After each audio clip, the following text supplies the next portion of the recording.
Welcome to Agastya predictive technique. Planet Venus శుక్రుడు గురించి మాట్లాడుకుంటున్నప్పుడు ఫైనాన్సెస్కి, luxurious లైఫ్కి శుక్రుడు క్యారెక్టరిస్టిక్స్ వాటిల్లో ఇవి వస్తుంది, దాన్ని శుక్రుడు చూపిస్తాడు అని మనం మాట్లాడుకున్నాం.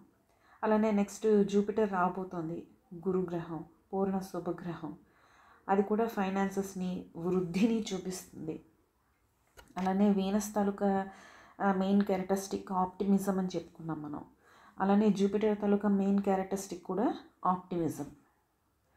సో ఇప్పుడు మనం ఈ ఫైనాన్సెస్లో లక్ష్మీదేవిని 3 రకాలుగా వర్ణించారు. దాంట్లో మొదటిది శ్రీలక్ష్మి. సో దీంట్లో ఏంటంటే ఆ వ్యక్తికి అతని గుణగణాలను బట్టి, అతని అర్హతని చూసి, అతని పూర్వజన్మ కర్మలను బట్టి ప్రాస్పరిటీ, వెల్త్, ఫార్చ్యూన్, అదృష్టం కలిసి వస్తుంది. అలానే హెల్త్ బాగుంటుంది, మంచి చారిటీ చేసే మనస్తత్వం ఉంటుంది, దానగుణం చాలా బాగుంటుంది ఈ వ్యక్తులకి. అలానే వీళ్ళకి వచ్చే ఈ ప్రోగ్రెస్ కానీ, ప్రాస్పరిటీ కానీ వాళ్ళతో పాటు వాళ్ళ నెక్స్ట్ జనరేషన్స్కి కూడా, పిల్లలకి, తర్వాత మనవాళ్ళకి ఇలాగా ప్రోగ్రెస్ అవుతూ ఉంటుంది. వీళ్ళ మంచి గుణాలు ప్రోగ్రెస్ అవుతూ ఉంటే నెక్స్ట్ జనరేషన్కి ప్రాస్పరిటీ కూడా ప్రోగ్రెస్ అవుతూ ఉంటుంది. అలానే ఈ స్త్రీ లక్ష్మి అనేది దీని ముఖ్య కారకత్వం ఏంటంటే wisdom and journey towards spirituality. వీళ్ళు ఇలాగ చదువుకుంటూ, జ్ఞానాన్ని సంపాదించుకుంటూ, వాళ్ళు హ్యాపీగా ఉంటూ, వాళ్ళకు ఉన్న దానిలో దాన్ని చారిటీ చేస్తూ, మెల్లిగా వీళ్ళ తాలూకా పైన అన్నది స్పిరిచువాలిటీ వైపు వెళ్తుంది. ఈ లక్ష్మి, ఈ క్వాలిటీస్ ఉన్నవాళ్ళు మీకు మామూలు వాళ్ళే కనిపిస్తారు. మిడిల్ క్లాస్లో ఉంటారు, లేదా అప్పర్ మిడిల్ క్లాస్లో ఉంటారు. వాళ్ళు హ్యాపీగా ఉన్నదాంతో హ్యాపీగా ఉంటారు. ఇది చాలా రేర్గా కనిపించే లక్ష్మి తాలూకా అనుగ్రహం. ఇది ఇక్కడ మీకు మల్టీ మిలియనీర్స్ ఎక్కడ వీళ్ళు కనిపించరు. ఇది చాలా రేర్. అదృష్టవంతులకి, లక్ష్మీదేవి కరుణ ఉన్న వాళ్ళకి మాత్రమే ఈ స్పిరిచువల్ జర్నీలో ఈ విజ్డమ్ని, జ్ఞానాన్ని సముపార్జన చేయడంలో ఇది దోహదపడుతుంది అన్నమాట. రెండో రకం మనకందరికీ తెలిసిందే, అష్టలక్ష్ముల తాలూకా బ్లెస్సింగ్స్. సో ఇది కూడా వాళ్ళ పూర్వజన్మ కర్మలను బట్టి వాళ్ళ తాహతకి తగ్గట్టు వాళ్ళకి ప్రాస్పరిటీ అన్నది, వెల్త్, అబండెన్స్, మంచి ఎడ్యుకేషను, లగ్జూరియస్ లైఫ్ ఇవి దొరుకుతూ ఉంటాయి.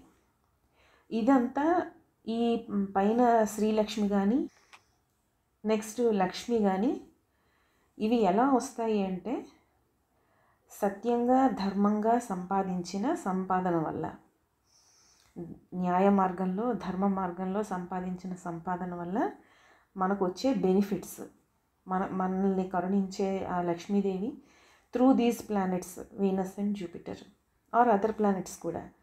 సో మనల్ని కరుణిస్తారు వీళ్ళు. ఎలా? మన క్యారెక్టర్ని బట్టి, మన బిహేవియర్ని బట్టి.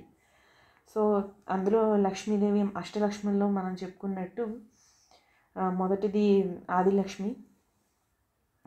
ఆ పర్సన్ ఎవరైతే ఉంటారో వాళ్ళు మంచి లక్ష్మీ కళ ఉంటుంది మొహంలో, ఆరోగ్యంగా ఉంటారు. అందం అనడానికన్నా వాళ్ళల్లో ఒక కళ ఉంటుంది. రెండోది ధనం, they are blessed with wealth, వాళ్ళకి ఎంత సరిపడాలో అంత. తర్వాత ధాన్యలక్ష్మి,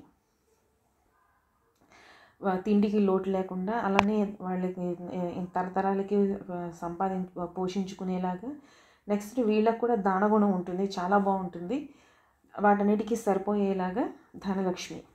తర్వాత గజలక్ష్మి, నేమ్ అండ్ ఫేమ్. తర్వాత సంతాన లక్ష్మి, వాళ్ళ సంతానం కలగడం. సంతానం ఊరికనే పిల్లలు కలగడం కాదు, ఆ పిల్లలు కూడా తెలివైన పిల్లలు పుడతారు, వంశాన్ని ఉద్ధరించే పిల్లలు పుడతారు, వాళ్ళు కూడా ఆరోగ్యంగా ఉంటారు. నెక్స్ట్ జనరేషన్ కూడా ప్రాస్పరిటీ కనిపిస్తుంది ఇక్కడ. తర్వాత ధైర్యం ఉంటుంది, ఏదైనా కొత్త ఉద్యోగాలే కాదు, వాళ్ళ వ్యాపారస్తులు ఉంటారు, అన్ని రకాల వాళ్ళు ఉంటారు, సైంటిస్టులు ఉంటారు.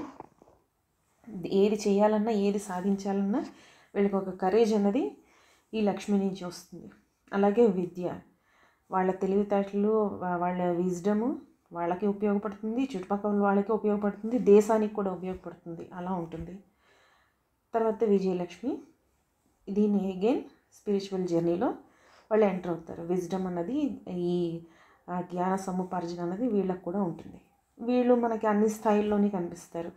మల్టీమిలియనర్స్ కనిపిస్తూ ఉంటారు. అందరూ దీంట్లో లక్షాధికారులు, కోటీశ్వర్లు అందరూ మనకి కనిపిస్తూ ఉంటారు. తర్వాత మూడో రకం అన్నది దరిద్ర లక్ష్మి లేదా అలక్ష్మి, మరొక పేర్లు కూడా ఉన్నాయి, జ్యేష్ఠ, లేకపోతే కలహప్రియ అని చెప్పి పేర్లు ఇచ్చారు. సో ఇదేంటంటే ఈ సంపాదన, ఈ డబ్బు అనేది అనెథికల్ వేలో సంపాదిస్తే, అన్యాయ మార్గంలో దౌర్జన్యంగా దొంగతనాలు చేసో, దోపిడీలు చేసో, ఏదో కుట్రల పన్ను, ఏదో లాలో ఉన్న లూప్ హోల్స్ని పట్టుకొని భయపెట్టో, బెదిరించో దుర్మార్గంగా సంపాదించే సంపాదన.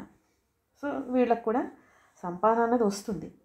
కాకపోతే డిఫరెన్స్ అన్నది ఎక్కడ కనిపిస్తుందో అంటే, మనకు పెద్దవాళ్ళు చెప్తూ ఉంటారు, లక్ష్మి అనేది ఒక చోట నిలబడదు, వస్తుంది వెళుతూ ఉంటుంది, నీరులాగా పారుతూనే ఉంటుంది, చేస్తూ ఉంటుంది అని చెప్పి మనకి పెద్దవాళ్ళు చెప్తూనే ఉంటారు.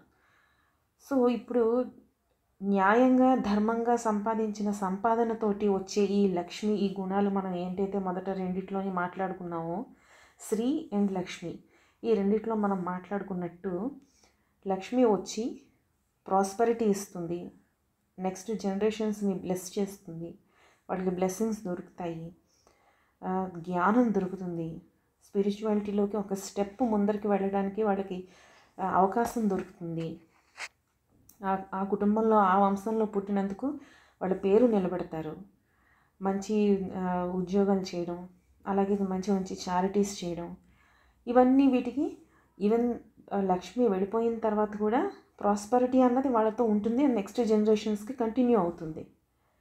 కానీ ఈ దరిద్ర లక్ష్మి అన్నది ఏదైతే ఉందో అది ఎలా ఉంటుందంటే, అక్కడ పేరులోనే మనకి ఇచ్చారు కలహప్రియ. వీళ్ళు కూడా అన్యాయంగానో ఎలాగోలాగా అనెథికల్ వేలో డబ్బులు సంపాదించుకుంటారు, బ్యాంక్ బ్యాలెన్స్లు అవి పెరుగుతాయి. కానీ అది వెళ్ళిపోతుంది కదా, లక్ష్మి వెళ్ళిపోయేటప్పుడు ఏం చేస్తుందంటే, ఈ ఎంత వీళ్ళు అన్యాయంగా సంపాదించుకుంటారో మొత్తం అంతా తీసుకెళ్ళిపోతుంది. దాంతోపాటు వీళ్ళకి ఏం మిగులుతుంది?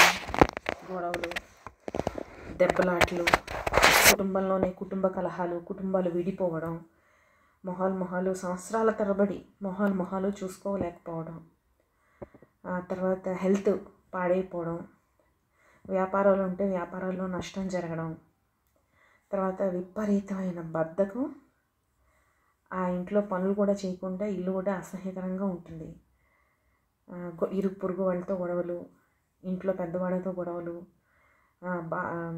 పార్ట్నర్స్తో గొడవలు అయ్యి బిజినెస్ లాస్ వచ్చి విడిపోవడం, అన్టైమ్లీ డెత్, అప్పుల్లో మునిగిపోవడం, నెక్స్ట్ ఆ ఇంట్లో పిల్లలకి ఆ ఎడ్యుకేషన్ పనికిరాదు, ఎడ్యుకేషన్ రాదు. ఒకవేళ ఆ అనెథికల్ వేలో సంపాదించిన సంపాదనతో వీళ్ళు ఏ అమెరికానో, ఆస్ట్రేలియానో వెళ్ళి పెద్ద పెద్ద డిగ్రీలు చదువుకొని వచ్చినా కూడా రిటర్న్ వచ్చిన తర్వాత కూడా వీళ్ళకి ఉద్యోగాలు దొరకవు. తర్వాత జ్ఞానం అన్నది సమస్య లేదు, అసలు ఉండదు. రెప్యుటేషన్ పోతుంది, మ్యారేజ్లో కూడా ప్రాబ్లమ్స్ వస్తాయి, డిప్రెషన్ వస్తుంది, పెయిన్ అండ్ సఫరింగ్స్ అన్నవి మానసికంగా, ఫిజికల్గా సారో అన్నది రెండు రకాలుగా కుటుంబంలోని కనిపిస్తుంది, కుటుంబ సభ్యులందరిలోని కనిపిస్తుంది, ఆ నెక్స్ట్ జనరేషన్లో కూడా కనిపిస్తుంది. సో అదన్నమాట ఇక్కడ ప్రాబ్లం. సవ్యంగా సంపాదిస్తే ప్రాస్పరిటీ ఉంటుంది మనతో పాటు, అది ఎక్కడికి పోదు. కానీ అపసవ్య వేలో, అనెథికల్ వేలో సంపాదిస్తే మిగిలేవి ఈ నెగిటివ్ లక్షణాలన్నీ మనకి మిగిలిపోతాయి. ఇప్పుడు ప్రాబ్లమ్స్ అనేవి వస్తూ ఉంటే పోతూ ఉంటే, గ్రహ దశలు మారుతూ ఉంటాయి. దశ మారినప్పుడు మనం అనుకుంటాం రోజులు మారుతాయి, దశలు మారుతాయని. కొన్ని బ్యాడ్ కాంబినేషన్స్ ఉన్నప్పుడు కొంత అనుభవిస్తారు, ఆ తర్వాత మళ్ళీ పైకి వస్తారు, పర్వాలేదు. ఈవెన్ దో ప్రాబ్లమ్స్లో ఉన్నా కూడా అనెథికల్ వేలో సంపాదించడానికి మాత్రం ట్రై చేస్తే ఇంకా ఆ ప్రాబ్లమ్స్ అన్నవి జీవితాంతం ఉండిపోతాయి. అదనమాట. నెక్స్ట్ వీడియోలో మన పూర్ణ సుగుడు ట్రెజరీ ఫైనాన్స్ మినిస్టర్ లాంటివాడు దేశానికి, అలాగే మన జీవితాల్లో ఎడ్యుకేషన్ని, విజ్డమ్ని, ప్రాస్పెరిటీని, అలౌకిక జ్ఞానాన్ని ప్రసాదించేవాడు గురుగ్రహం జూపిటర్. నెక్స్ట్ వీడియోలో దాని గురించి మాట్లాడుకుందాం. Thank you. Keep watching Agastya predictive techniques.